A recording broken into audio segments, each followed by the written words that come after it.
Hello, everyone.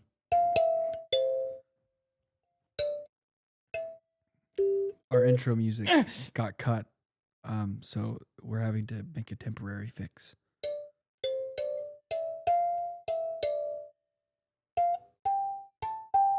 Frick. Frick. Frick. Welcome back. Hello. It's November. 6 whole months since Star Wars month. We've been doing this. Can you believe that? We've been doing this season for a You've long been using time. that bit for 6 months. You know, I'm going to be using it until we get to next May. You know what else, viewers at home? Not even 3 days ago, Tristan was without stash. Mhm. Clean shaven man. It was Mhm. scary. It's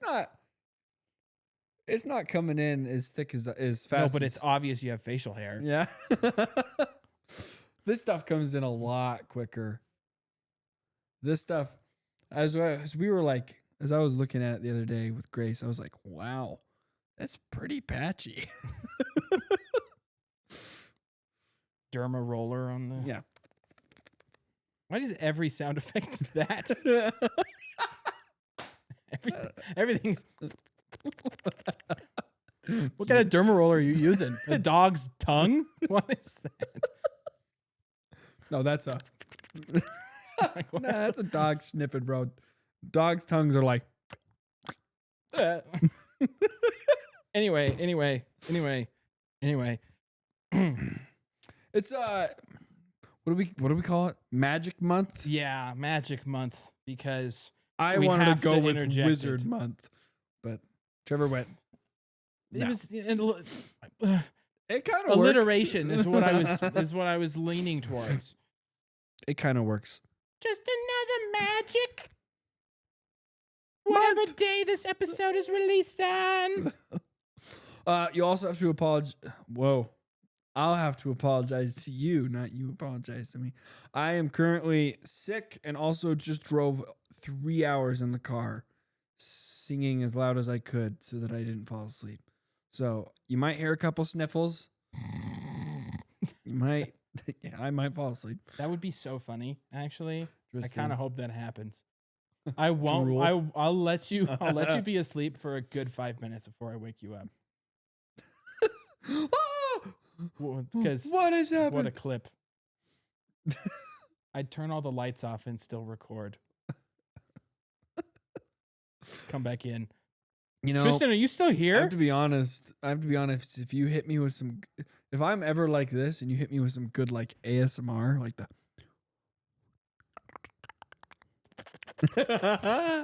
I might fall asleep. I might be like, Is that how you fall asleep? no. That was probably how I would have if I was in a chair with no backrest. I was about to say, like, you are in a chair. Anyways, what are we doing today? Well, How are we kicking off Magic Month? as most of you We know, have a we sound effect posted for an that. anonymous poll and to my notes app asking what time of the year you like to watch Harry Potter, and it came up even with the fall and the winter. So we thought, why not have Magic Month be in November as an in between fall and the winter? So it's we're doing Harry Potter today. Woohoo!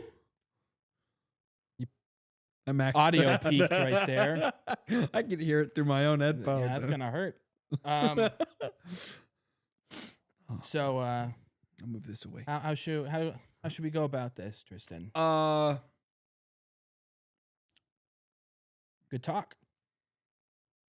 I think we should start by finding out what's in the box. You want to do it with me? Yeah. Here, lift from up here. Oh, okay. What is it? Everyone can see the top of that. So what is that, Tristan?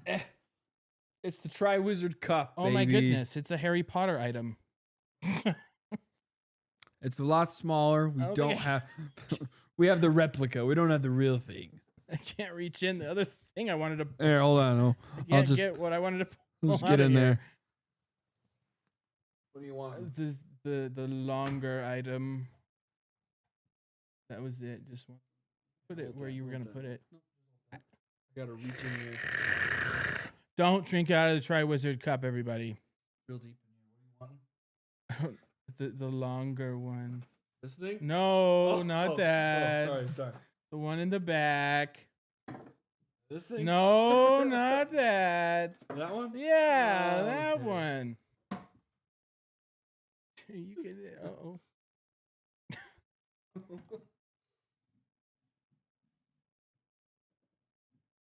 Ah.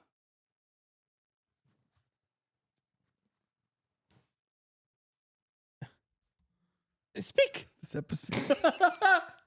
This episode is starting off pretty unorthodox. Yeah, well, Harry Potter. Yeah. So we're talking about Harry Potter.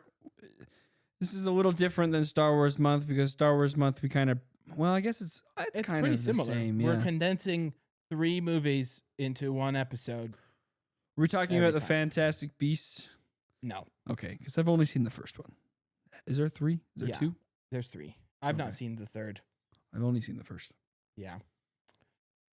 That's okay. That's the best one. Yeah.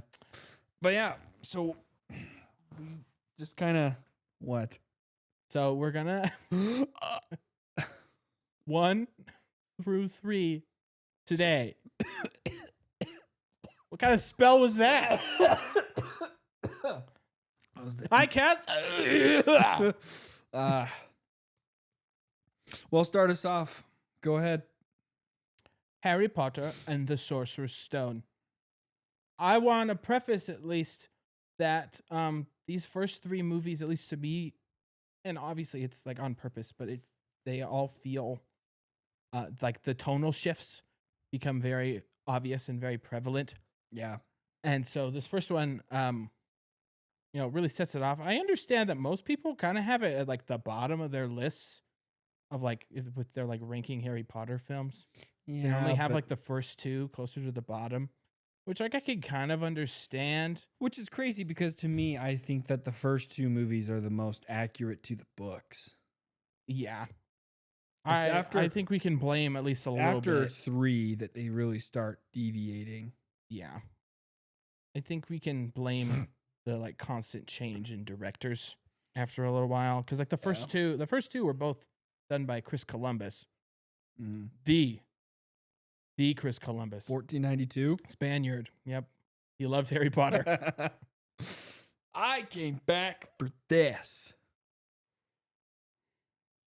We don't support Christopher Columbus. Terrible man. But I guess we could kind of do this the same way that we did Star Wars month, if I'm remembering how we did Star Wars month. 6 months ago, man. Yeah. But I guess like because we have to condense 3 into one episode that won't even hit an hour. Like, what do you like the most about Sorcerer's Stone, the movie? I don't really want to like touch on the books as much Okay. because we're talking about the films. Okay. Like if we're talking about if we bring up like how it we don't connects got to a book club. yeah, if we bring up, I feel like if we bring up the books too much, then like our opinions start to become really skewed. Yeah. Well, I'm trying, like at least for me, I'm I trying to guess judge. that's a the good. movies. It's a good way to preface it too, because the books are so different Uh-huh. than the movies, and like, as someone who watched the movies before I read the books, it actually kind of helped me like understand what I was reading because I actually had something to like tie what I'm reading to. But my favorite thing about the Sorcerer's Stone. That's a good question. I think I would say the whole like Diagon Alley, like, I guess is it the whole yeah, sequence, yeah, like like him entering it and yeah, experiencing like it. my least favorite part is obviously it might be pretty universal. It actually might not be, but the entire bit with the Dursleys, like for some beginning? for some reason that is I guess always they don't show up in. that's a gauntlet for me to watch. Like that's so boring. I do not enjoy that part at all. But like after that, when like Harry gets his letters, Hagrid comes and saves him, and like he gets to go and get all his supplies, and that stuff I really enjoy because, Uh-huh. like, I mean, fantasy is my favorite genre. So this kind of stuff like makes my imagination explode. And so when I'm a real big when it comes to like I know I say I'm a sucker for all kinds of stuff, but like in the fantasy genre, I'm a sucker for world building. Like That always helps. I love that. Yeah. I eat that up because it's cool to like connect my mind to something and be like, oh yeah, like especially as a kid, I'd be like, that's cool. I wish we had that kind of stuff. Like I've always wanted to go to like an old like downtown like I don't want to say square, but that's the only word I can think of where they have like the old buildings and the old timey shops in it, like Gardner Village Uh-huh. or like St. George and stuff where they have that because it kind of gives the same kind of feel. Yeah. Obviously, like, it's not like English, it's Dutch, but like if you ever are around there, Solvang or Solvang, California, really Mhm. dope. Because it's all like old, like Netherlands type. There's like windmills on top of Really, buildings. It's cool. that is cool. And amazing bakeries. But regardless, we're talking about a high school that is, I'm pretty sure, But it's not even like high school because it's like both the high school, but also like kind of the government. yeah. No, the ministry is the government, but like if they had a department of culture, it would be Hogwarts. Yeah, it's interesting. Regardless, Very, very interesting. I don't want to get into like the nuances No, of I Harry don't. Potter because that just is such a big rabbit hole you could go down. Yeah. Well, but back to the movies. Like I enjoyed that stuff. Like I guess from like a filmmaking aspect, I think that they did a really good job. I'm a sucker for practical effects, right? That's my favorite thing, probably across the board. Yeah, and they do like even into like the final ones, they do have a lot Mm-hmm. of practical effects that they implement outside of the things that are a little too fantastical Yeah. to achieve practically. What about you? Like my favorite thing, Mhm. Sorcerer's Stone. The I stone. don't know if I have. Yep, the plastic or glass ruby. No, The like- amber from Jurassic Park. I've always really liked just how like you could feel the wonder of the movie by seeing how Harry adapted to Yeah. his like new life. Yeah. Because it is like unbelievable for him Mm-hmm. at the beginning. And I kind of agree the dullness of the start stuff with the Dursleys. But I mean like in the books it's way longer. Yeah. It's a They gauntlet to go get over the through. fact that they stay in a hotel and stuff. Yeah, it's a gauntlet in So books. like they probably were just trying to find a balance, Yeah. but I that's guess hard that's to probably what achieve. makes it so great when he finally enters the magical world because you're like, wow, this is boring. Yeah. Oh, flying letters. And I do like how like when you're really thinking about it, And it's like cool there's when he meets magic his shown friends at the beginning with the glass disappearing and Hagrid giving Dudley a pigtail and stuff, but Yeah. like the moment that the movie transitions from being like a kid in dreary England to a kid in magic England Yeah. is when they Well, transition into Diagon Alley. Yeah. When he taps the bricks on the wall, the music swells. You see all of this stuff. You see different species that you've never seen, and all of a sudden he's in a It's world. like colorful too. Yeah, it brings you into the magic. Yeah. You are now in Yeah. Diagon Alley for Yeah. the first time, and especially I can't imagine in 2001 when that movie was released, like people who had loved the books and probably were like still like really young, having read the books, they had always imagined like and it finally like felt that kind of magical, which probably greatest decision that they made when they made the movie was hiring John Williams to do Yeah. the music because coming off of Home Alone, which was Mhm. even though it's really grounded Christmas movie, it still feels magical. Yeah. You can hear that. You can hear the same hear the same magic. tones and everything. Yeah. Well, and I think J.K. Rowling, like taking a role, like a creative role within the movies, also did the movies really well.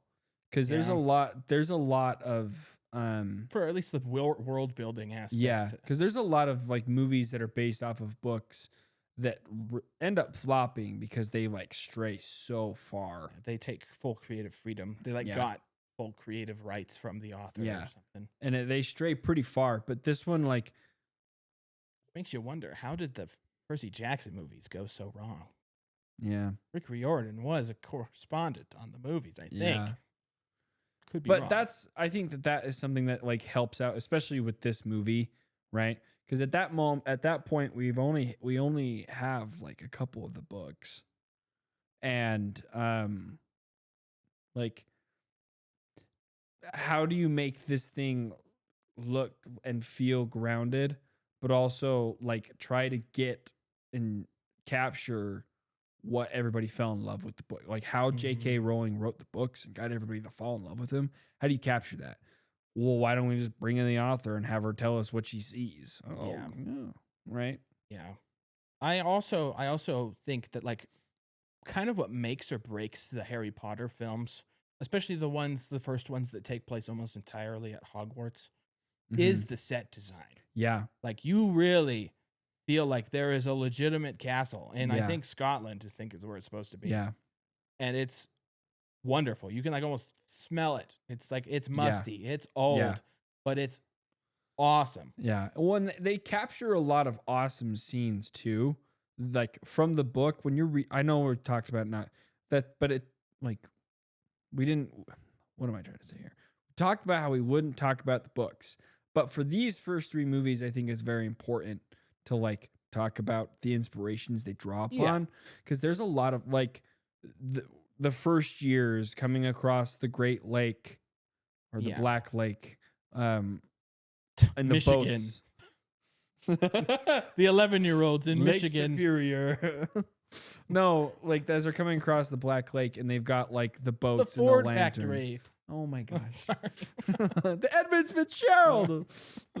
Wingardium Leviosa. No, that's a really cool scene. And they did that really well, because it's really cool in the book. Yeah. And it's really cool the way they did that in the movies. And And I guess when it comes to the more serious things, like story wise, especially like the final act as they're going towards, the climax of fighting Quirrell and Voldemort. Oh. Bless you. Oh, thank you. Like it doesn't feel like unrealistic for an 11-year-old per se, I guess, because most of the challenges, obviously, it's written that way. This the same, like it plays to all of the strengths of the main three. Mm-hmm. That it helps it feel like it is, a kid's movie, like it's intended to be. Like it's antics, it's magic antics with kids, and helping. It's like a coming of age, learning who you are and your purpose for an 11-year-old boy in England. Yeah. Right. Yeah. And like I do think that the chemistry between the big three throughout all of the movies is like a huge factor as to why they were so successful. Yeah. Yeah. That they got to be Actual friends. Yeah. And they got to be good friends with all the other cast members. Yeah. They all got along with all of them. Yeah. That's, I think, to talk about, like, I guess looking a little in the future, like the new show that's coming out.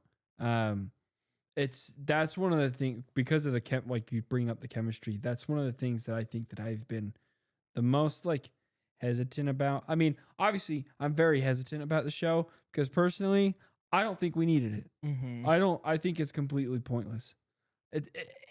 It'll be fun to see like a new take and more content. I guess. Like to see the books, kind of the events of the books get played out a little more, because they're not like having to stick to like a 2-hour timeline, right? So that'll be really good for them. But it's really hard for me to picture anyone other than Daniel Radcliffe. yeah, Daniel Radcliffe as Harry Potter or Michael Gambon as Dumbledore. I know that he didn't play in this era, but my point is, it's hard to see or anyone play Snape other than Alan Rickman, right? Like it'll be really interesting to see how the shows, like, I don't want to say like stack up, but stack up against like the movies, right? Yeah. Because those are characters and the bonds and everything. Like when you think of McGonagall, right? Yeah. Or Hagrid. It's tough because the brand is so iconic Yeah. and so Especially successful. the movie. So like you portion really of the like brand. you kind of just have to think about like what if they were to make Star Wars: A New Hope into a TV series and it lasts 8 episodes, but they recast a bunch of people Yeah. and like you'd have to think like, well, I mean like it's not Mark Hamill, right? Mm-hmm. And like I'm gonna try when it comes out years from now Mm-hmm. to go into it the same way I went into the live action How to Train Your Dragon. Yeah. I was like, it's because it's being more like book accurate. I'm not trying to compare it to the movies as much. Yeah. I'm trying to just Appreciate. yeah, like I'm trying to see how like Yeah. if it helps me feel like it I did when I would read the book as a Yeah. kid. Yeah. Which Well, fun that's- fact for everybody at home, first Harry Potter book I ever read was the third one. Wow. What's happening? Why does this Ron guy act like this? What is happening? What do you mean this guy turned into a dog? Oh, it'll be interesting for sure. I actually like that parallel, like the How to Train Your Dragon movies, because as we talked with that one, like our biggest like hold up with that was, can this movie recreate the magic I felt as a kid? Mm-hmm. Right? It's the same story, it's the same songs, same characters, but now it's live action. Is this going to like help me relive the glory days, I guess one would say, like capture that magic and like, make me feel like a kid again? That's a great point. That's kind of what I'm hesitant about for this one. Yeah, I'm just And trying to hoping that they nail it right, because I love Harry Potter. I mean, Cup. right? I'm a big Harry Potter fan, and it'll be really disappointing if they go this new route and it sucks and it doesn't get greenlit for another season, because it's Yeah. got potential. Mm-hmm. And I'm not like, just because I think that it's pointless doesn't mean that I'm like hoping that it doesn't succeed. Yeah, Right? like I don't want It to just make has high expectations. yeah I don't want to make a show aimed towards children to be ruined by stuck up adults. Yeah, and that's that's a big fear that I think, I mean, not that anybody cares about what I have, right? But I think that's probably a huge fear that like the studio like has going into it. It's like, especially with Harry Potter, like same concept, same rule applies. There's anybody that hates Harry Potter more than anyone else, it's Harry Potter fans, right? Like they're toxic. Yeah, same thing with any big franchise. Yeah. No one disagrees or hates their own product than the people that love it the most. Mm-hmm. Mm-hmm. So, like, I don't know, just try not to be one of those people. Yeah. Right? Yeah. Appreciate, like you can have beef with it, but appreciate what they're doing, Yeah, make Right. it valid and not like because they're trying to make it. Dumbledore never said that. Yeah. Yeah. Yeah, because if he said it, it wouldn't flow as well or wouldn't connect to you as much with how they've had to make the because like the one thing I'm worried about the most. I know that we're kind of rambling on about the show that hasn't come out yet, Yeah. But like it's relevant. It's an appropriate topic. like I'm just wondering because they're making it like, if I remember right, it's like a book per season, right? Yeah. Something like that. Yeah. And I'm just wondering because like with the way TV shows go, like episodes have to end. Like how are they gonna like make? Because like cliffhangers won't really work with Harry Potter. yeah. You know what happens. Yeah. So like how are they gonna make the episodes flow like end and then pick right back up? Because that's like one of the pros of using the film medium is it can all Just you can flow just out. continue. Yeah. You don't need to have to worry about its ending. Mm-hmm. You know? Like it just goes. Yeah. Yeah. And that's just like, yeah. I mean, I guess not to jump to a completely different thing, but I hope that they can kind of take a little bit of inspiration from Stranger Things, because I mean they do end a lot of their episodes on cliffhangers, but they do a great job at kind of like picking up right where they left off. Yes. Right. So I'm hoping that maybe that's. If it's gonna be a cliffhanger, it can be like a moment that like is an understandable cliffhanger. But I don't know. I can see like, you know, episode ending with them all screaming at the 3-headed dog. Like, end of the episode. You're like, Yeah. like, oh. Yeah. I don't know if like I don't want it because it's such a fine line. Because I don't also want the cliffhangers to be like, oh, I totally saw that coming. Like, Harry's about to fall off of his broom. Right? Him reaching for the snitch and it just cuts to black. Like, does he get it? like, I don't want that. Can you right? imagine the start of a Harry Potter episode? Yeah. Sam looking in his mouth. And again, we're really going down this line. Like, I want to get to the second movie soon, but like with how they're going to end, like, are they going to have like a title card at some point in the beginning of each episode where it just like shows like Harry Potter and the Sorcerer's Stone like fades in? Or like, What do you think they'll is it title each episode? yeah, I would assume they just go with chapter names. Swallowing the snitch. They're probably just going to pull from the book in that case. Yeah. Yeah. It'll be tricky. It'll be tricky. Uh-huh. Because I also know that there's been a lot of rumors that they are also gonna do new story that's like actually not in the books, but like stuff that JK thought would have been maybe good to put in, but took out. Mm-hmm. Like they're gonna be exploring some new stuff too.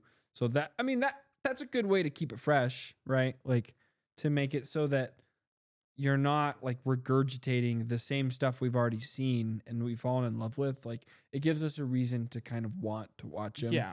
Because like, I'm what's going to be expecting different? new content. Yeah. Yeah. You know, content that we haven't seen in media. Yeah. They're going to show things that, you know, what's probably going to happen the first few episodes, because most people will probably be watching it thinking of the movies. They're going to show something that happens in the book. And most people who like maybe read the books once, but it's been a really long time, they're Are like, not going to have any idea. did that happen? Kind of Yeah. a thing. And Yeah. that's going to bring hate if it isn't done perfectly. Yeah. And it doesn't make a ton of sense to Yeah. those people. Yeah. But anyway, The second movie. Chamber of Secrets. Most people's bottom, the one at the bottom, which I can understand. That one's probably closer to the bottom for me as well. Film-wise, book-wise, it's actually pretty good. Yes. Film-wise, it's not that great, but it's not the worst. Too long. I don't know when the last time you watched the second is movie pretty was, but it's like 2.5 hours. Yeah, it's pretty long. That's And there's forever. Yeah, it's Most pretty of the long. movie And is just dark. The book is just as the book is pretty much as It's short the as the shortest. First. Yeah, I like, think. I read Yeah. that one in a day when I was a kid. Yeah, that one's pretty small.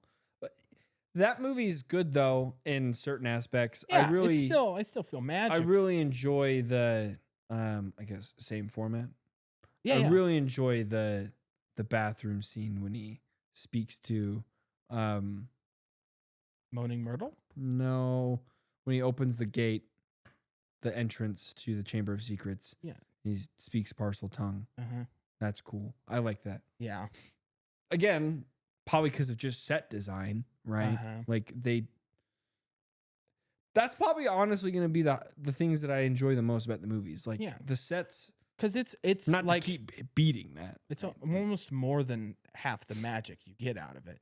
is Absolutely being able to well, and I feel think, like it is a magical setting. I think that's what makes movies like this and like the Lord of the Rings, not so much The Hobbit, but the Lord of the Rings, like so cool is that you read these books and you're like, oh, what does this look like? And then they show it on the screen and you're like, whoa, that's what I saw. Yeah, I was like, Right. I imagined it just like this, or like I imagined it a little different, but like this. That's a is cool pretty- interpretation, and I'm gonna stick Yeah. with that because that's really good. Yeah, like when I imagined like the bathroom sink opening, I imagined like, you know, the sink just moving Mhm. and there being a hole, but like they're like everything moves up and out, and this one goes down. Well, and it's cool. Like it shows like the thing, it's kind of like a Rubik's cube, like right, like which they do often, and it's just cool. What if we And- use actual snakes as locks? Yeah.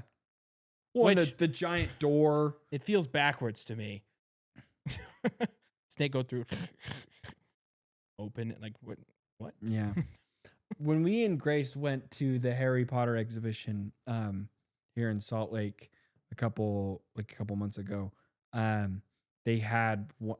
I actually don't know if anybody's watching this. Correct me if I'm wrong.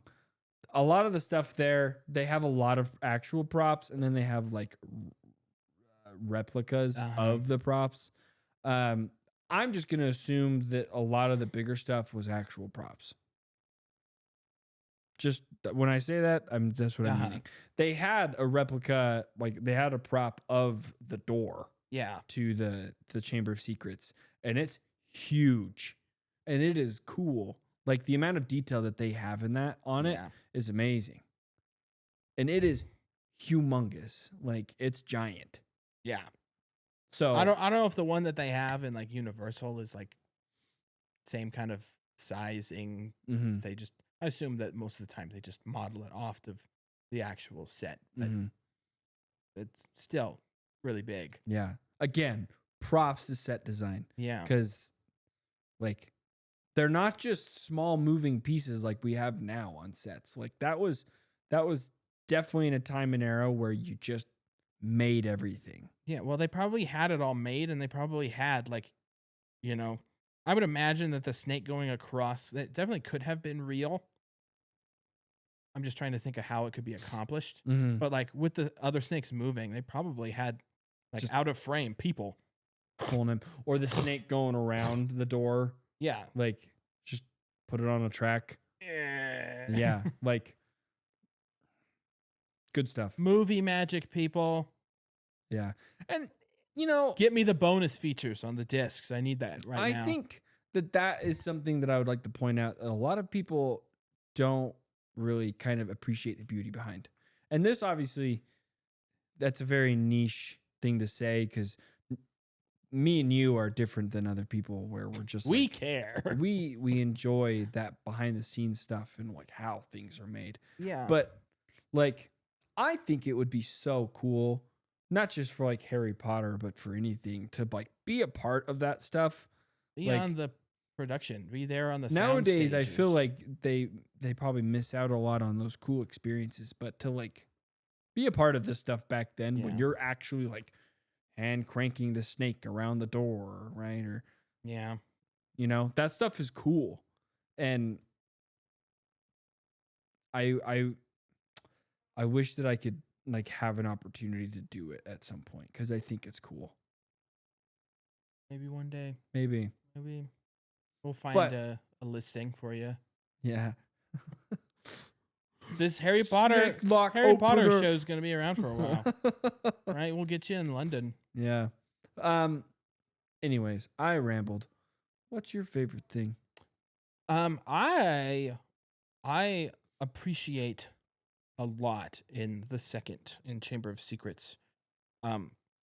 The like the strengthening of the relationship between Ron and Harry, because like, you know, Hermione isn't in this one as much because at the beginning it's all about the flying car Mm-hmm. and Harry being rescued from the Dursleys. And then when they get to school, it's Hermione a little bit, and then she's petrified. And she's not around until the end of the movie. Mm-hmm. And so it's really just Harry and Ron save the day. And Daniel Radcliffe and Rupert Grint, obviously best friends, and they had worked together for a year already. Mm-hmm. Like, you could really, it felt it felt like they were best friends Mm-hmm. when you were watching it. And like, honestly, they weren't much older than the age of their characters at the Mhm. time. And like, Mhm.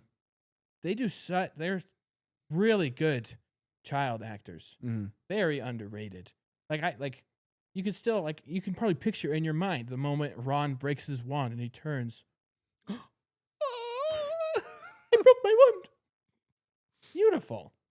I think that the acting is really underrated when I they're would this agree. little.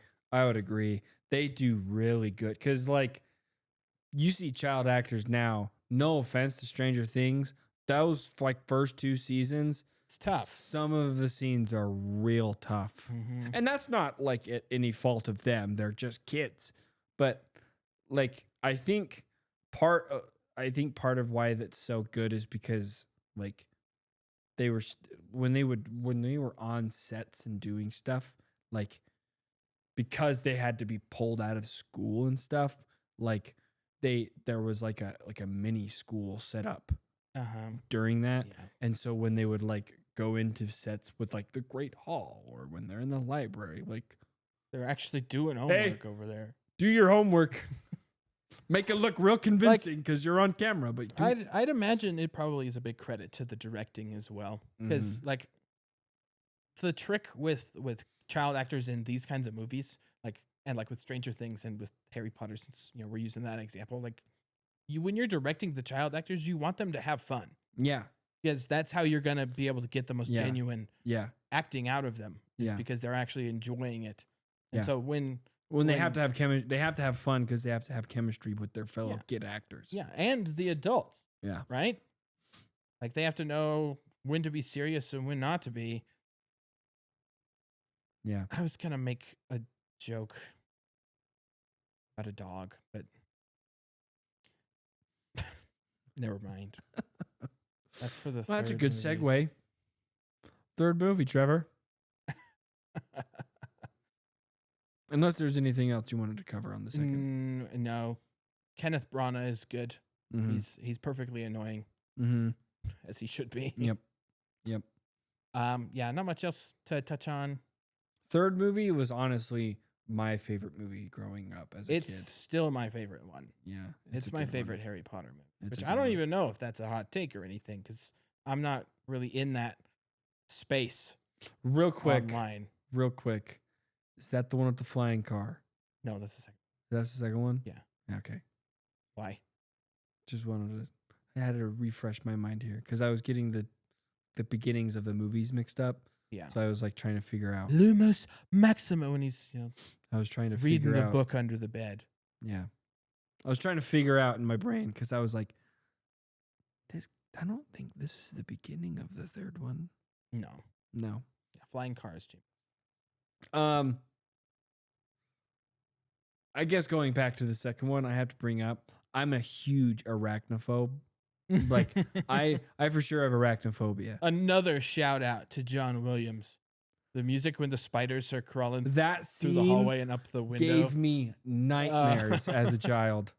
I was Ron, and this is why couldn't it just be like follow the butterflies? Exactly. Like I too would be Ron. Like maybe we don't do it. Yeah, how could you not be? Like even like I'm not like frozen, and so is my sister. But like we don't need them. We don't need to go out there. like I'm not terrified of spiders, but if there were a Oh bunch my of gosh. really like a ton of them leading me to their massive dad, I'd be like, Watching them like come down, I'd be like, when Ron's like, Harry, I too would be like that. I'd be like, Harry, I wore would've- the brown pants. I would have for a never reason." gone outside. I would have never left the Come to castle. think of it, the entire Harry Potter world would be brutal to live in. Giant Candlelight. spiders. There's definitely electricity by that Can you time. imagine living in the Weasley's home? On the top floor, you're like looking With out. the ghoul that lives You're- in the. You're looking out the window and you're just looking in the kitchen because of how much it's tipped. Mom, what's for breakfast?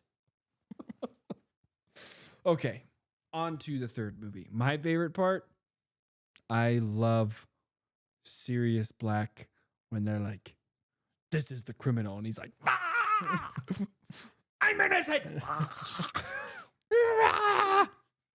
Like they have done. He could have acted like he. There's you could probably theorize like they text him so he would be crazy. Yeah, I just think it's so funny, and I know a lot of people make fun of that, but that's like my favorite part of the movie because you're like, maybe he did do it. You're like, who is that? That's Sirius Black. That is. I have a lot of favorite parts of this movie, but I think like one of the underrated ones that I really like is the scene with all of the Weasleys and Harry in the Leaky Cauldron when Arthur pulls him aside and is like telling him about how he's in danger, and they move to different positions until eventually it's just like you're up close. Like the music, the way that like it feels really intense in the last thing. It's like why would he want to kill me? And then then you hear the scream he heard.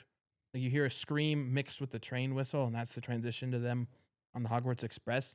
Like that's when like the true tone shift really hits. Because like at the beginning of the movie, you're like, oh, he's still pretty playful. He blew up his aunt, and like you think he's gonna get arrested, but like he's like with the monster book of monsters, he's like stepping pretty on it playful still. Yeah, and like then or there's whimsical. there's Ron and Hermione arguing about their pets. And you're like, oh, the gang's back together. He gets to go to Hogwarts. This is awesome. Serial killer. Yeah. Like Azkaban. Dementors. Like there was a scary dog earlier, but like, okay.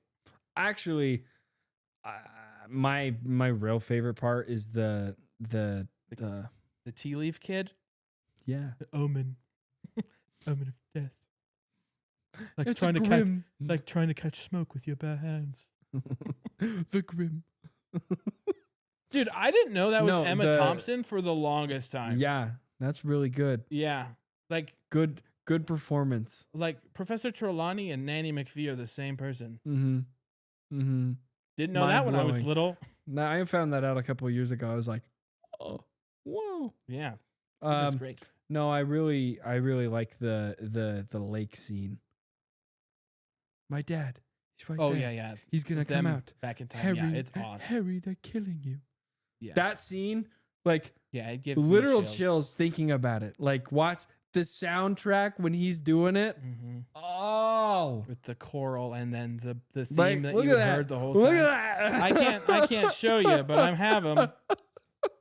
I love that scene, and when I was that's my big example of like having watched the movies and then reading the books afterwards, because I just reread the books all the way through last year, and like having watched that scene and then read that scene, because that scene is like crazy more powerful in the book, but like having that visual in my mind as you're reading it, that makes that scene like 15 times better. Yeah.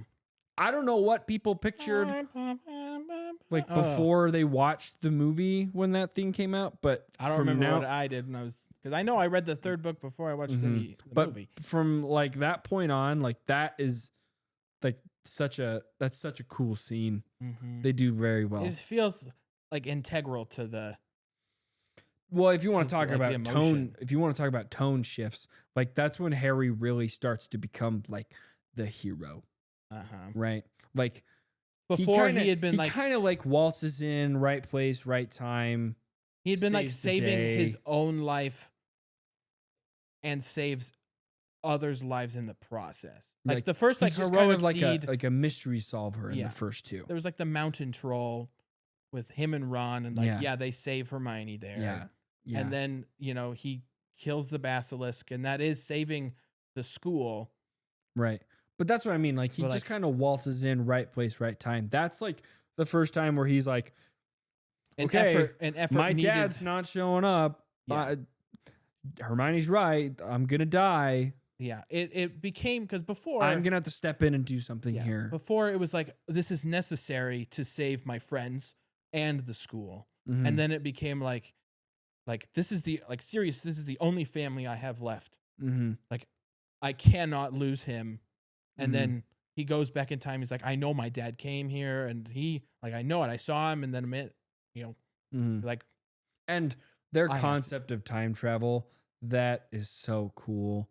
Like I love that. It is like I don't think there's really been a way that's kind of like that I've seen. You get that a little it's bit just in like- Back to the Future. Yeah, a little bit because it's like you have to set it, but Mhm. like with this one, it's just like every turn is in an hour. So make sure you Mhm. Mhm. music's great. The It's way that really you good. see time travel happening. And like how they portray like how close they get to being caught and like how tight their windows are to do something, I think is really cool. Because Uh-huh. you're like, you think like, oh, it's time travel. Like they could just wind it back and redo it. But no, like they only get to do it once and then they're like, all right, There's well, a cool down. yeah. I don't think that's mentioned in the movie. Mm-mm. There's a cool down on the The time time turner. turner. Yeah. Yeah. That one is Which, yeah, yet again, creative name, JK. Time turner. She probably Yeah. had an hourglass. She's like, time turner. I mean, as someone who's writing their own book, I have gained a lot of like For this character, I shall state the obvious. Time turner. I have gained a lot of respect and like grace for authors because there's been so many times in like my writing process where I'm like, what am I gonna name this? I got a Febreze can and a trash can. Drew Brees. Except Right, Drew Brees like- wasn't trash. Like there's a lot of times where I do that where I'm like, I'll be looking at stuff because I'm like, how am I supposed to pull a name out of a hat? So I'm like looking at stuff and I'm like, chair and popcorn. Chorn. I like that. I'm gonna stick with it. Yeah, Like one of my characters is named Throck. I was looking at Throckmorton, my cousin I was Throckmorton. looking at a rock and I went, the rock. Oh. Dwayne Johnson. So some of the stuff she does, you're like, okay, that's a little weird. You're like, You could have. thought a little harder, maybe. Maybe pick an actual name for this person. That'll be the next one. That's where all the funny ones are. You have some that are like, oh, Dobby. Draco Malfoy. Draco, because like Drake, like a lizard, like a snake. Yeah. Lucius, because like Lucifer, like evil. Mhm. Voldemort. I am Tom Marvolo Riddle. Even now, that's corny. To me, that's corny. Yeah. That's how you want to know how you defeat the Dark Lord? Would you make that when you were 12? I can just. I am Voldemort. I can Riddle. I can imagine all the students being like, Lord Voldemort. All right, stick this kid's head in a toilet. That's probably why I did what I you would did. bully Tom Riddle. Are you kidding me? Oh man. That's all I got. Like these movies are not my favorite movies. So like I don't got a whole lot to talk about because the next three, really just the next one, are my favorite movies. Like The Goblet of Fire. There's a reason why I own this. Yeah. Like The Goblet of Fire is my favorite. It's my favorite book and it's my favorite movie. Yeah. Truthfully, I That's think but it is where they start to deviate strongly from the books. Yeah. Like they put in a little bit of stuff, but they omit a lot. Yeah. I think my last little thing is I think when I was younger, Goblet of Fire or Order of the Phoenix was my favorite. But I think as I got older and more like film appreciative, like the Mhm. way that movies are made and like how it made me feel, Mm-hmm. Prisoner of Azkaban quickly became Yeah. my favorite. Yeah. Well, And it's and the last one that John Williams did the music for, and I'm not fully certain as to why, but that's like, his style of Harry Potter music was the most like magical and when like after this they become like big scale, right? yes, it becomes a lot more like wizarding world threatening. Yeah. There's And there's also like there's a from Chamber of Secrets and like the Prisoner of Azkaban to then the Goblet of Fire. Like you can see the huge technological jump yes. in movie making. Yes, the budget gets bigger. Yeah. They've made a lot more money. Yeah. And it's no longer like super grounded because one, the stories take it out that way, but two, like there's no need to build out sets anymore and to make it like fun and practical and like, oh hey, yeah, like And it's when you really start to learn more about how do we show Daniel Radcliffe swimming in a lake or riding a dragon, right? or this kid's head turning into a shark Yeah, right. and Like, back. there's the What do mermaids look like in this universe? and I guess Only one. Oh. when we get into more like CGI, I start having less appreciation because I feel like it's lazy. Yes like and lazy- no, but we'll talk Yeah, about talk that. about that next time. But this is Magic Month. You may wonder, why aren't we calling it Harry Potter Month? Because there's something happening later this month that we will get to, but I will say nothing. And you will say nothing as well. But it's magical.